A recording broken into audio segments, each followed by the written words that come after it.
유가서 6장에 와서는 너희가 나와 함께 진실하게 진솔하게 대화해보자. 내 앞에 나와 보라. 내가 너희에게 말할 테니 너희는 내게 대답해봐라. 한 이런 형식으로 해서 하나님께서 그 백성들과 변론하는 그런 메시지입니다.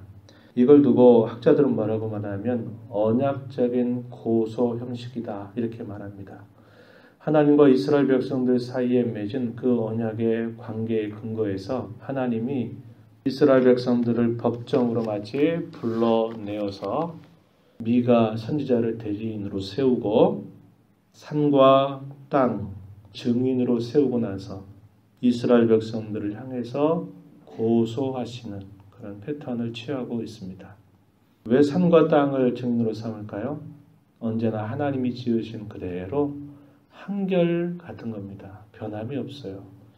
100년이 지나고 또 1000년이 지나고 해도 언제나 변함이 없이 그 자리에 신실하게 있는 그들을 증인으로 삼고, 그러나 이스라엘을 고소할 때는 이스라엘은 늘 한결같지 않고 늘 바꾸고 늘 변하고 늘 거짓되고 이러한 모습들을 하나님이 불러내서 고소하시는 그런 형식을 취하고 있다라는 겁니다.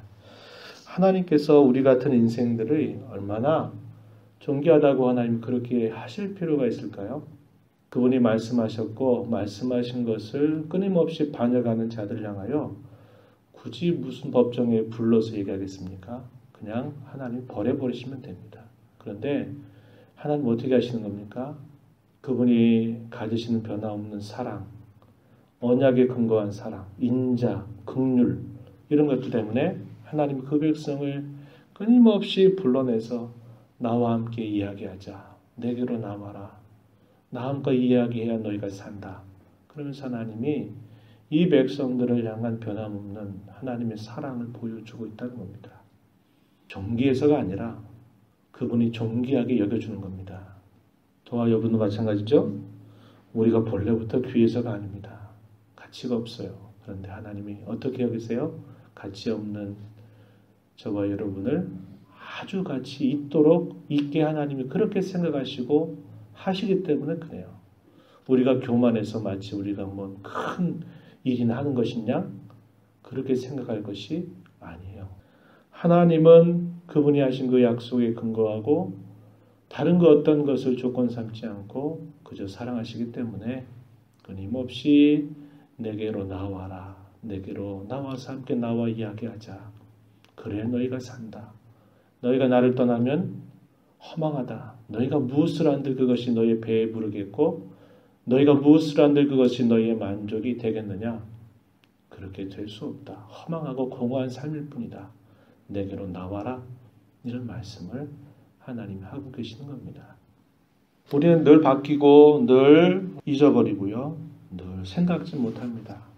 하나님을 찾을 때는 찾는 듯 신용하다가도 조금 지나면 또 언제 그랬냐는 듯이 그분을 외면하고 살 때가 너무나 많은 모습이에요. 그래서 하나님은 저와 여러분을 끊임없이 불러내시는 겁니다. 또 내게로 나와라. 불러내셔서 너희가 누구인가? 내가 너희를 향해서 어떠한 사랑을 베풀었는가? 또 생각해라. 너희가 지금 어떻게 살고 있는가를 돌아보아라. 그리고 나와 함께 관계를 새롭게 하자.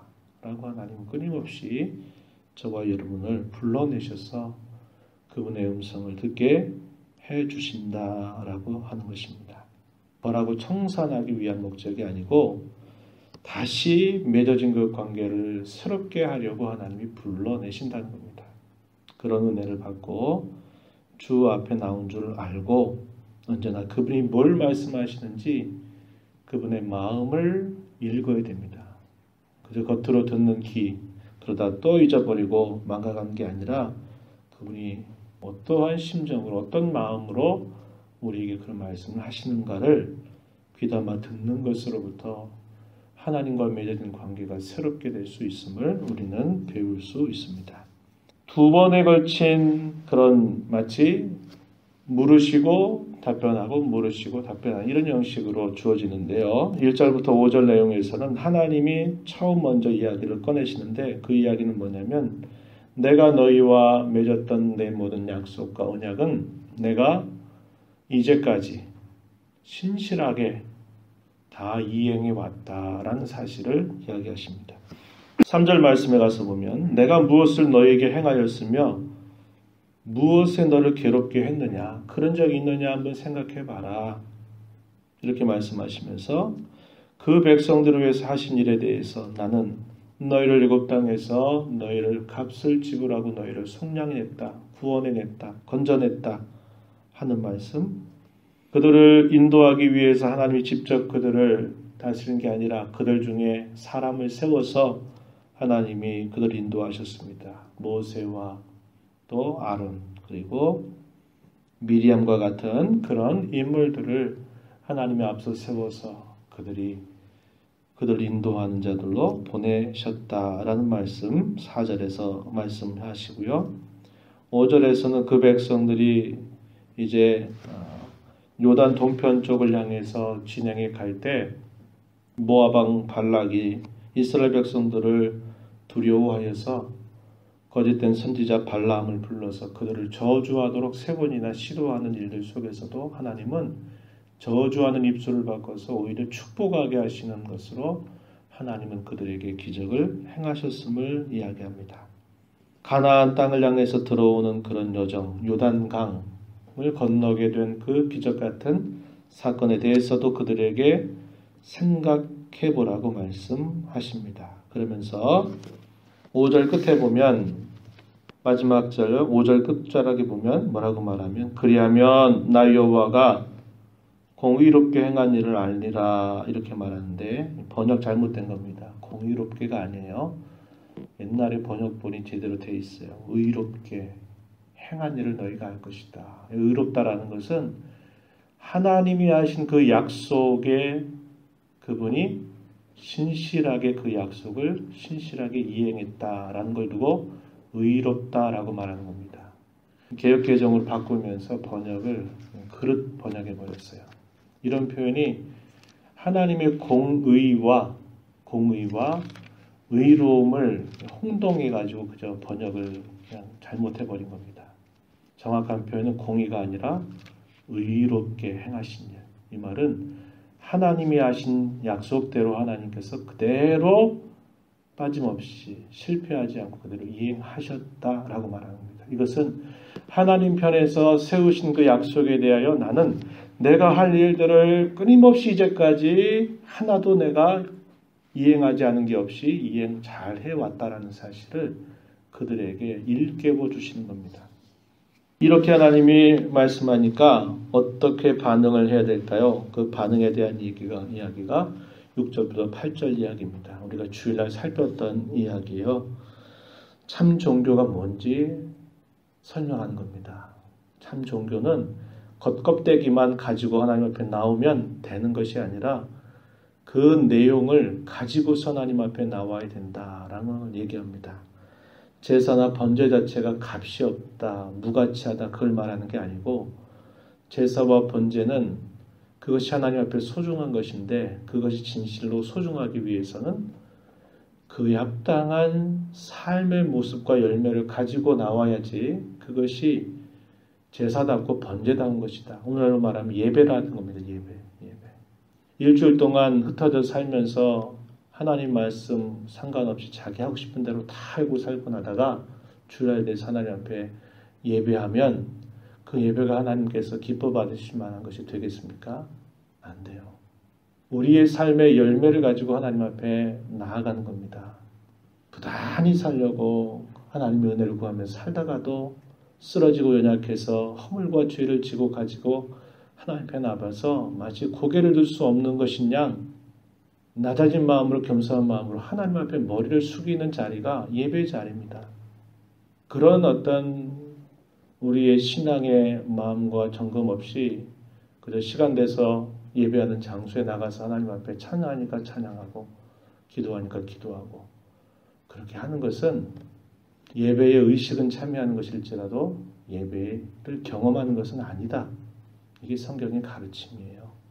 그래서 여기서 하나님이 말씀하시는 건 뭐냐면 천천의 수양들이나 만만의 강물 같은 기름이나 1년 된 송아지로 드리는 그런 번제보다도 더 중요한 것은 하나님 앞에 그가 누구인가를 생각하고 여기 정의를 항상 힘쓴다는 것은 말씀에 주의해서 행한다는 말이고요. 인자를 사랑한다라는 것은 이야기했지만 하나님께서 베푸신 그 변화없는 사랑을 아는 자로 그 사랑을 이웃 가운데 사람 가운데 행하며 살아야 될 것에 관하여 이야기하는 것이고 하나님 앞에 언제나 겸손하게 자세를 낮추고 그분과 동행하는 삶을 살아가는 것이야말로 이게 참 종교의 본질이다. 기독교의 본질이다. 이 사실을 이렇게 이야기해 주시는 겁니다. 하나님 두 번째 그 백성들에게 얘기하시는 말씀이 9절부터 마지막 절입니다. 그들의 죄목에 대해서 지적하셔요. 참된 지혜는 여호와 하나님을 경외하는 것이다 이렇게 말씀하고 너희에게 매가 예비되었다 이렇게 말씀합니다. 이 매를 왜 하나님이 예비하시느냐? 이것이 이렇게 길을 가야 회복의 길을 가기 때문에 이렇게 말씀하시는 겁니다. 이렇게 매를 예비하실 수밖에 없는 상황에 대해서 하나님이 이야기하십니다.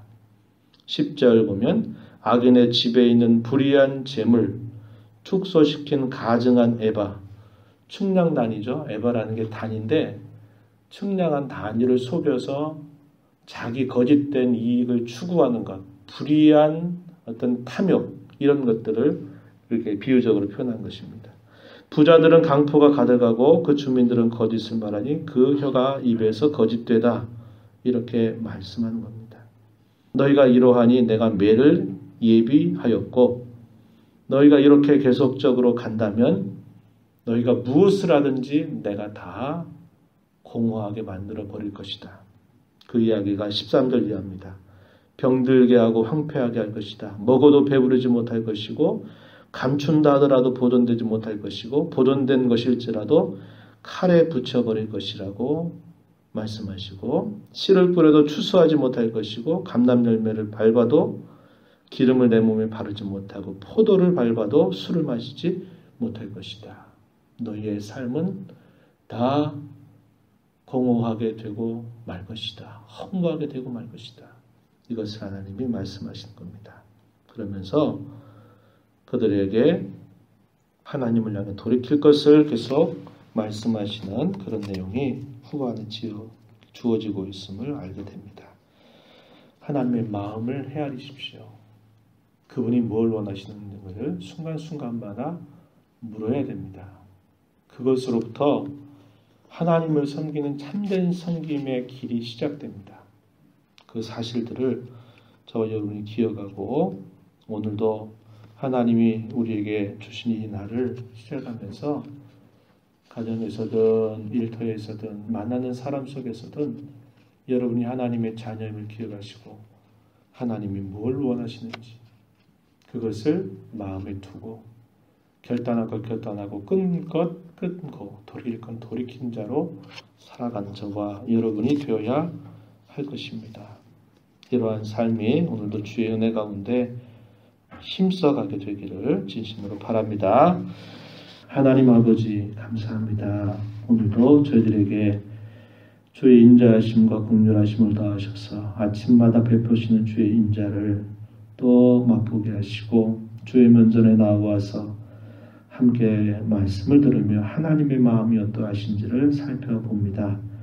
저희들에게 허락하신 모든 삶을 통해서 하나님이 얼마나 신실하신 분인가를 기억하고 저희 또한 하나님 앞에 신실하고 충성스러운 자로 살아가도록 인도하여 주시옵고 저희들의 마음이 날마다 구원의 은혜로 새로워지게 하여 주셔서 저희들의 삶 속에서 하나님 말씀을 힘써 따르는 그런 삶을 통하여 공의로운 삶을 살게 하시고 베푸시는 하나님의 사랑과 또 은혜를 늘 아는 자로 인자를 사랑하며 베풀며 살아가는 자들 되게 하시고 겸손하게 하나님의 은혜를 구하며 살아가는 저희들의 모습이 되도록 인도하여 주시옵소서. 심히도 연약하고 부족한 저희들을 불쌍히 여기셔서 하나님 말씀 받은 자로 더욱 하나님을 가까이 하는 자로 살아가도록 도와주옵소서. 예수님 귀하신 이름으로 기도하옵나이다. 아멘.